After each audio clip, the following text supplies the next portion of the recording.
To start our meeting tonight, I want to tell you some things about how the Lord works. The Lord is working in the midst of the earth. It might look like to some that all things have continued as they were since the beginning of time, but they're wrong. That's right. All things have not continued as they were since the beginning of the world. God is working in the world, willing and doing of his own good pleasure. Amen. God is blessing all the families of the earth through Abraham. God is building a habitation for himself through the Spirit. He's reconciling the world unto himself, and he's displaying his own wisdom to principalities and powers in heavenly places. All this is happening in the earth. Yet, of all that the Lord is doing in the earth, he does not contract any of his work. He does not hire out any labor. The Lord does not bring in any consultants. None of his service is farmed out to outside agencies. Amen. He's doing it all himself. All of the Lord's work is done in-house. Now I want to read to you several texts from the book of Exodus, and together it's quite a lengthy text altogether here. But I want to highlight from these verses how the Lord works.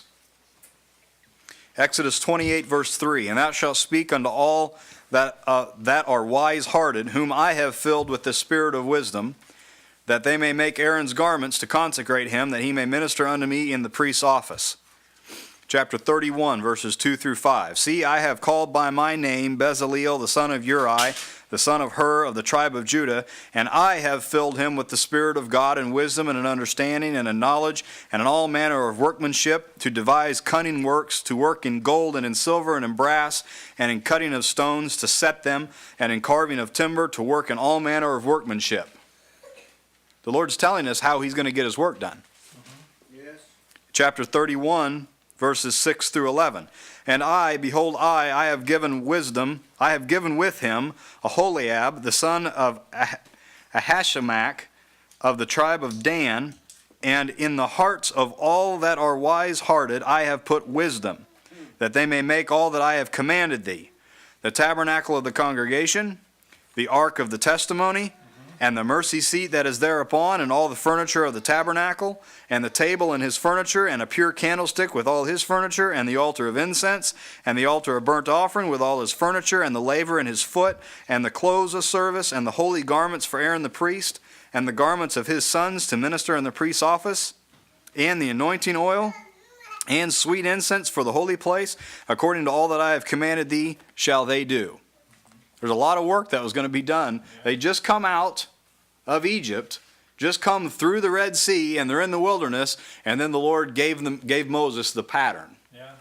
And here's how it's going to be built. Chapter 35, verse 35. "Them hath he filled with wisdom of heart, to work all manner of work, of the engraver, of the cunning workman, and of the embroiderer, in blue and in purple and scarlet and fine linen, of the weaver, even of them that do any work, of those that devise cunning work." Today we'd call this a craft. Yeah. Skilled craftsman. Finally, chapter 36, verses 1 and 2. "Then wrought Bezaleel and Aholiab, and every wise-hearted man, in whom the Lord put wisdom and understanding, to know how to work all manner of work for the service of the sanctuary, according to all that the Lord had commanded. And Moses called Bezaleel and Aholiab, and every wise-hearted man, in whose heart the Lord had put wisdom, even every one whose heart stirred him up to come unto the work to do it." Now here's some parallels for us today. The people had been in Egypt for over 400 years, and they were a nation of slaves that made brick. That's right. Yeah. They were not skilled craftsmen when they came out, That's right. Amen. but they did belong to God. The people were in a wilderness camping as they went towards the promised land. They had no university or technical training school or any other resources available to them to learn or study a trade. They were in a wilderness. This is the Lord's work. It was his people. He brought them out. He would lead them in. He provided for them. He gave them a law. And it was him who they were serving with the wisdom that God gave to them. Amen. So God gave them wisdom in these things, and then they're doing his work with the wisdom that he gave them. Do you see any parallels here? Amen. Now, why would anything change between then and now? Has God changed? No. Has God adopted different tactics? Has God had a divine paradigm? The Lord still does not outsource any work. Yeah. The Lord doesn't send anyone to the world for learning. The Lord still brings in no outside counsel.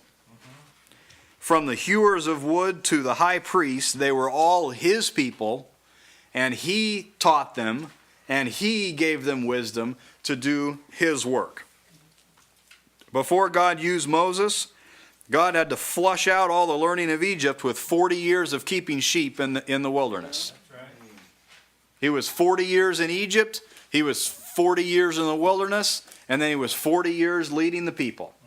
And he had to actually get Egypt out of Moses before he sent him back to Moses. Back to Egypt, I'm sorry. Before sending Paul to the Gentiles, God required that he would forget the lessons at Gamaliel's feet and learn at his feet. Yes. God gives wisdom to his people to work in all manner of truth. Amen.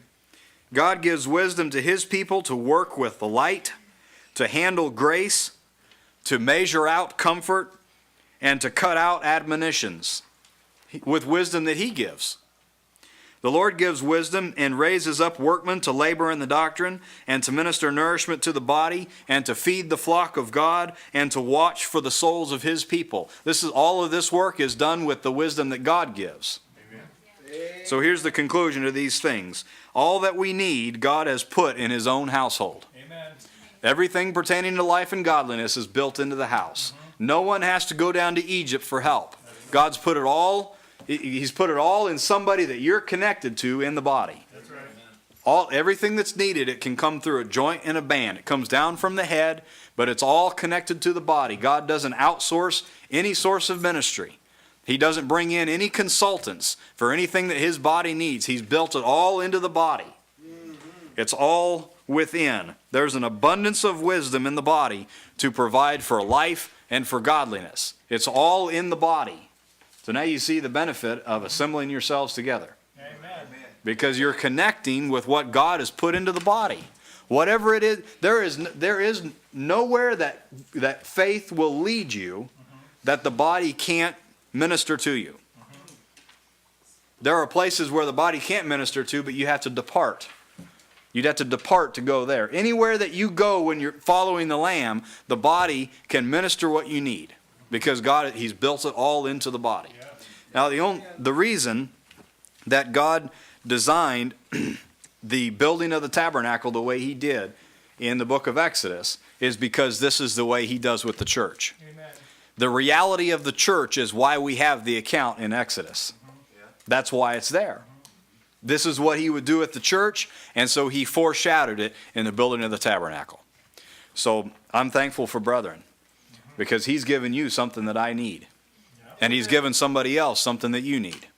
So let's be fitly joined together and compacted, every part compacted, and you'll find then that all things pertaining to life and godliness have been provided in the body.